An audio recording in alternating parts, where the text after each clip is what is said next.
Paranoid na mga kababayan yung mga DDS, lalo na po si Harima. Makita niya, Mr. Maravilla. So ito po, sabi rito sa balita, disturb rumors behind BBM's new... Nagbabagang mga balita at pagtalakay sa mga isyu ng lipunan. Bulsa! Opinyon, banat at paglalantad sa katotohanan. Bulsa! What you see is what you get. You decide. ICC position, sabi po ni Harimao. Takot na sila, mga kababayan. Sila man lang ang gumawa ng sarili nilang multo, mga kababayan, na kanilang kinatatakutan ngayon. So hindi na sila mapalagay. Ito yung kanilang bukang bibig ngayon, mga kababayan. Nasabi ni Harimao, yung mga taga-ICC daw, nandito na sa Pinas. Sabi rito, former presidential spokesperson Harry Roque confirms ICC entry in the Philippines. Bakit hindi ninyo inilalabas kung sino itong mga taga-ICC? Dapat may mga pangalan kayo. Sino itong mga taga-ICC na pumasok na sa Pilipinas? At paano sila nakapasok? Sino yung nagpapasok? Di ba? Baka niya, Mr. Maravillas, another fake news na naman yung malamang, mga kababayan. Kasi sila man lang po yung nagsasabi ng ganyan. Wala man sa mga officials natin po. Yung mga taga-Department of Foreign Affairs, taga-DOJ, wala man ganong sinasabi, mga kababayan. At unang-una, yung possible ICC entry dito po para sa investigasyon kay Maudigs, under consideration pa po, mga kababayan. Pinag-aaralan pa kung pahihintulutan. Nauna na sila. Di ba? But before ko, mga kababayan, na ibigay sa inyo yung full story kung ano ang kinapraningan po ni Harimao tungkol sa ICC, click subscribe muna dito sa ating YouTube channel and hit the notification bell para lagi po kayong updated sa mga kaganapan dito sa ating bansa. Yung mga balita na walang gatong, walang karga, kundi factual lang po and objective sa ating mga pagpaparating sa inyo ng mga balita. Di ba? Like and share na rin po ninyo ng ating video. At wag na rin po ninyo, mga kababayan, na i-skip yung ating mga commercial ads para tuloy-tuloy lang ang pag-unlad ng bagong Pilipinas. Ang pagka-praning ni Harry Roque. Sige lang po ang gawa nila ng mga kwento. Siyempre niya, Mr. Maravillas, para laging litaw yung pangalan nila. Kasi di ba niya, gusto nilang tumakbo sa pagka-senador. Pati niya si Maudigs. Kung hindi senador, congressman. Tapos sasabihin nila na hindi sila ganid. Hindi sila ganid sa posisyon. Imaman po yung sinasabi nila sa ginagawa. Kung hindi po sila ganid sa posisyon, di sana tumulong sila, mga kababayan, sa ating administrasyon. At ayaan nila na magtrabaho ng maayos yung ating Pangulong Bongbong.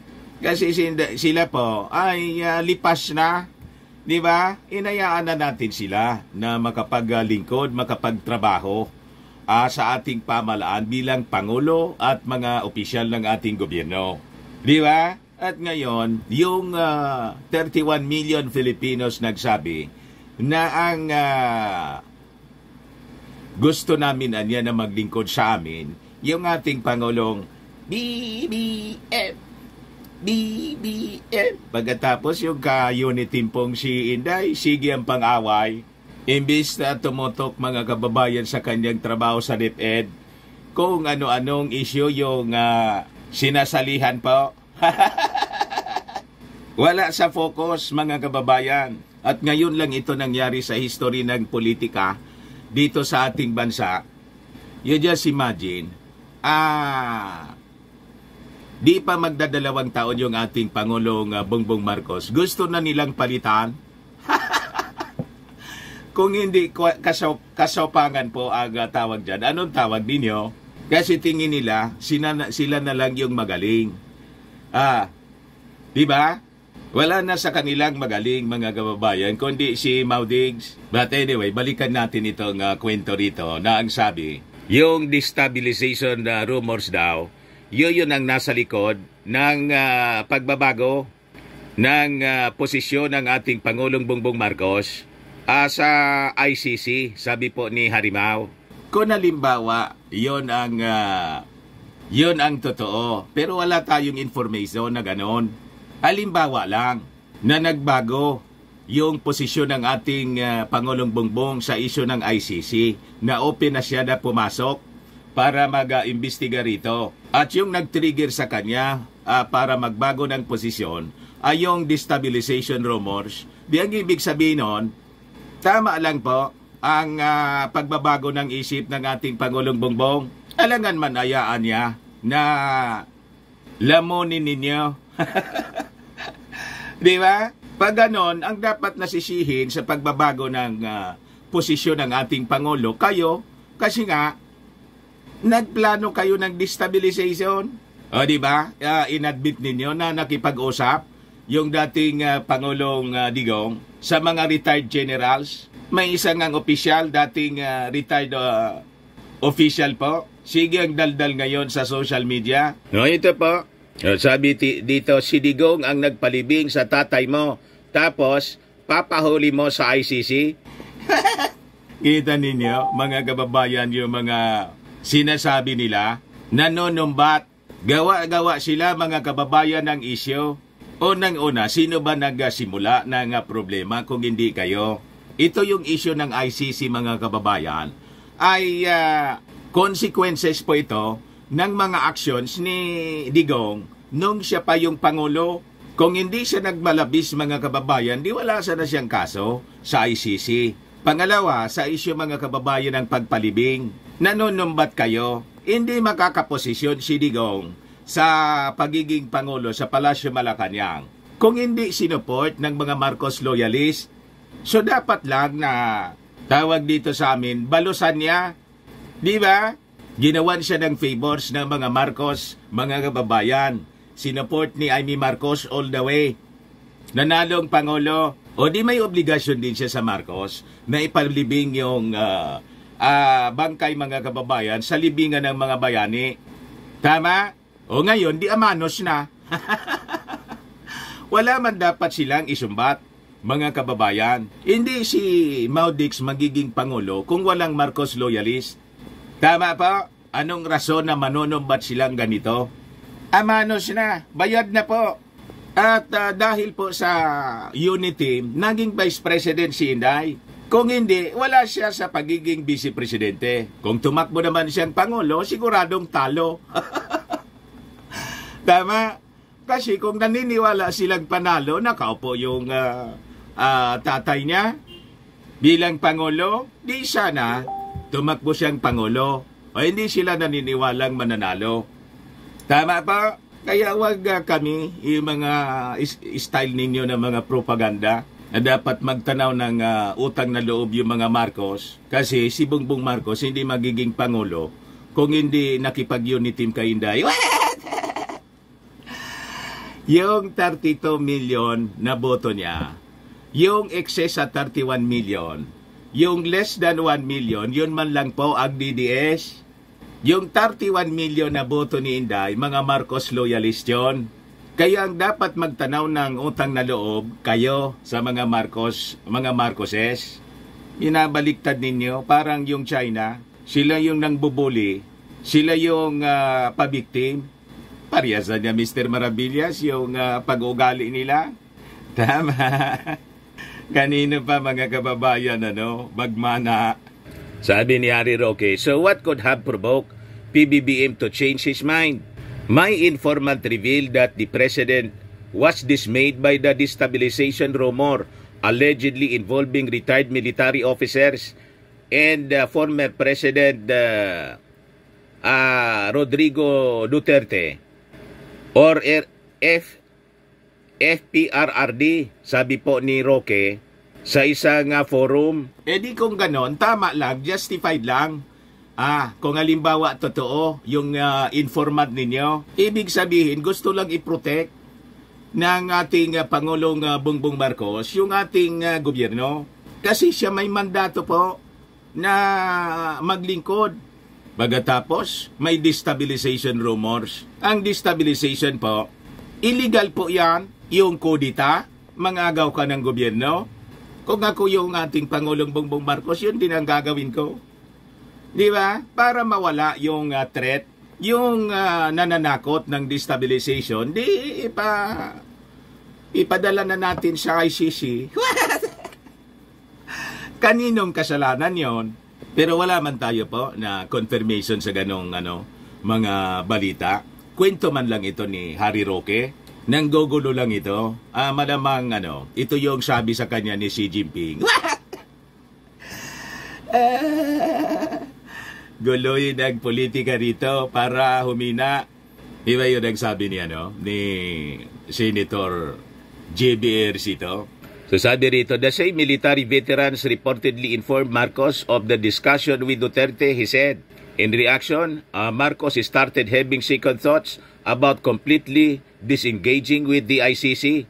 Sabi po niya, Marcos announced in November that the administration is studying a possible return to ICC.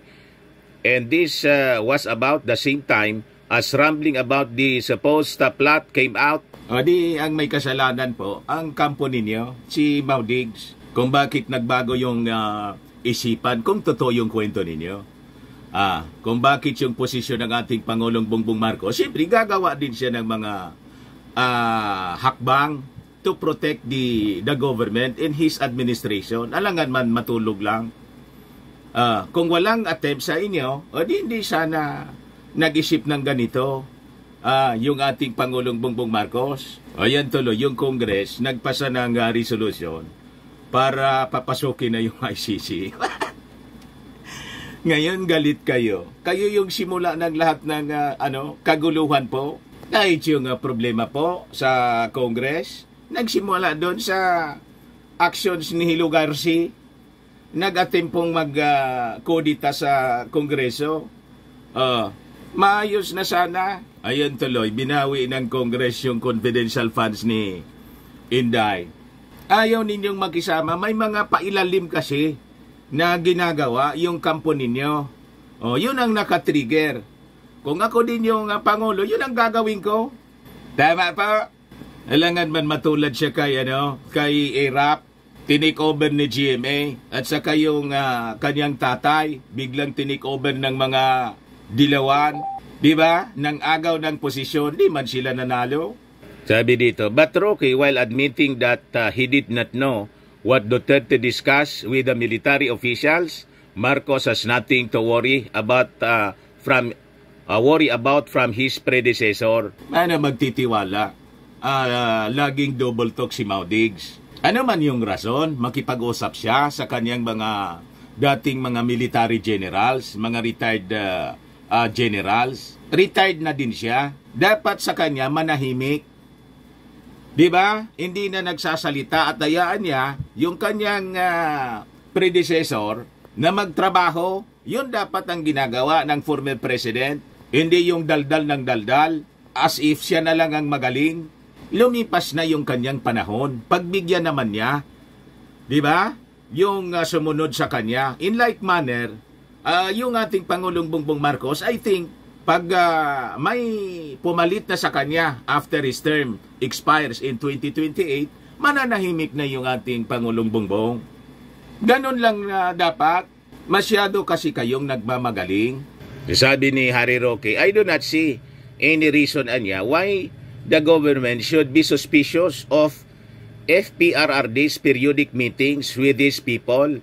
As a former president of the Republic and a man of law, Digong would never breach his allegiance to the Republic. What? Nanawagan na nga siya ng civil disobedience. Huwag daw na magbayad ng taxes dahil sa issue ng confidential funds. Tapos inaccuse niya bigla yung Congress na bulok. At dapat daw i-audit. Yung auditing po, regular na ginagawa sa Kongreso. So sabi niya rito, he would not dare resort to any extra constitutional or illegal means to replace the first majority elected president in decades. We would not lead to destabilization plot against this government because his daughter is a cabinet member with 2 concurrent designations. Cabinet member siya na dapat alter ego ng ating Pangulong Bongbong pagkatapos kinontra niya yung peace talks. May ganon. Hindi man dapat siya naging alam doon sa peace talks, sa issue ng peace talks kasi unang-una, DepEd Secretary siya. Focus lang dapat siya doon sa trabaho ng DepEd. Kung ano-ano yung pinangingialaman, hindi nga niya maayos yung DepEd. Diba? Tapos sabi niya rito, Roque confirms ICC entry in the Philippines. Pumasok na daw yung mga taga-ICC. Sabi ng mga dati naming kasama, labas-pasok daw ang mga puti na galing sa ICC. So meron po akong confirmation na talagang nag-iimbestiga ang mga dayuhan dito sa Pilipinas. Magpakita ka ng picture at specific ng mga pangalan ng mga taga-ICC na labas-masok. O di ba? Ba't hindi mo hingan ng mga pangalan yung mga sabi mo, informant mo at i-publish ninyo para makapag-react yung ating gobyerno ng maayos? Baka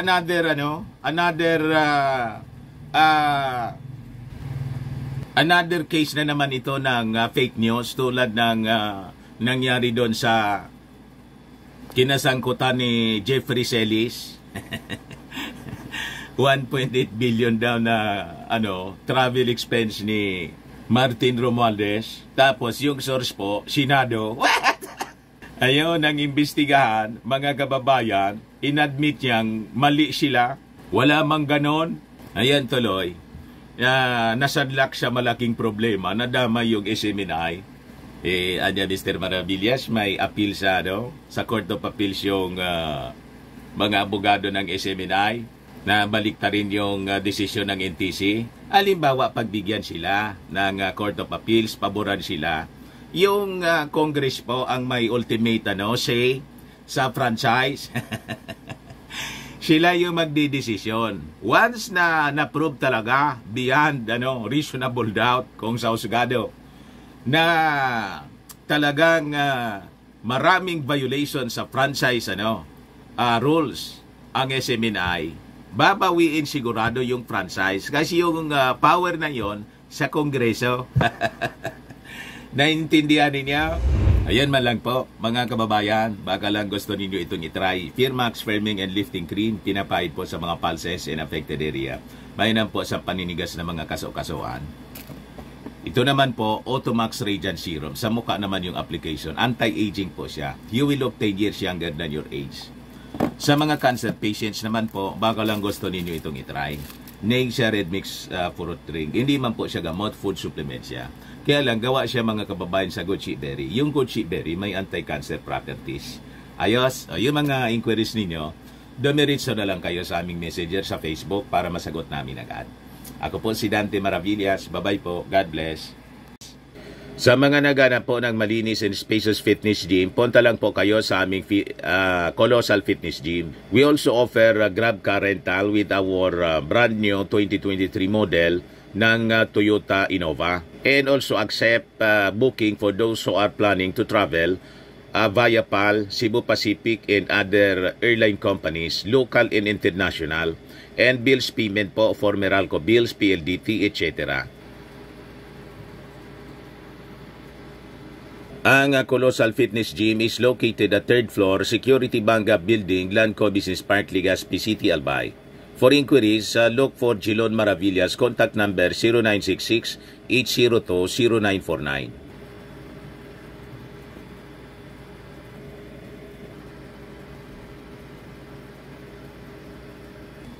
Ayos na Mr. Maravillas.